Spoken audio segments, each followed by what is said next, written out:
ഒരു നേരത്തെ ഭക്ഷണത്തിന് വേണ്ടി ആ ഒരു അച്ഛൻ ചെയ്യുന്ന പ്രവൃത്തി കണ്ടോ. അദ്ദേഹത്തിന് ഒരു കാലില്ല കേട്ടോ, പക്ഷെ എന്നിട്ടും അദ്ദേഹം അധ്വാനിച്ചാണ് ജീവിക്കുന്നത്. അഭിമാനമാണ്. ഈ ഒരു വീഡിയോ അഭിമാനമാണ്. ഇതൊക്കെ കണ്ണ് തുറന്ന് കാണണം. ആരെ അറിയോ, മറ്റുള്ളവരുടെ മുന്നിൽ ഇരന്ന് ജീവിക്കുന്ന ആളുകളുണ്ടല്ലോ, ദൈവം അവർക്ക് ഒരു കുറവും വരുത്തിയിട്ടുണ്ടാവില്ല. നല്ല ആരോഗ്യം കൊടുത്തിട്ടുണ്ടാവും, തണ്ടും തടിയും ഒക്കെ അവർക്കുണ്ടാവും.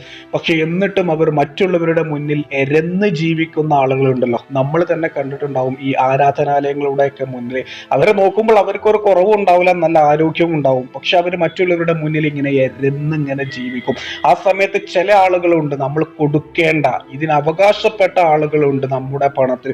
അവരെ തീർച്ചയായിട്ടും നമ്മൾ സഹായിക്കണം കേട്ടോ, അവരെ കൈ ഉയർത്തി. എന്താ ഞാൻ ഈ പറഞ്ഞത് ശരിയല്ലേ? അതേപോലെ തന്നെ ഈ ഒരു വർത്തമാന കാലത്ത് നമ്മളെയൊക്കെ പറ്റിച്ച് ജീവിക്കുന്ന, നമ്മുടെയൊക്കെ കഫം തിന്ന് ജീവിക്കുന്ന മനുഷ്യരും നമുക്കിടയിലുണ്ട്. അവരും കണ്ണ് തുറന്ന് ഇദ്ദേഹത്തെ കാണണം. ഇദ്ദേഹം അവർക്കൊക്കെ ഒരു മാതൃകയാണ്. ഞാൻ ഈ പറഞ്ഞത് ശരിയല്ലേ? തീർച്ചയായിട്ടും ഞാൻ ഈ പറഞ്ഞതിനോട് നിങ്ങളുടെ ഒരു അഭിപ്രായം ഉണ്ടല്ലോ, അത് രേഖപ്പെടുത്തുക.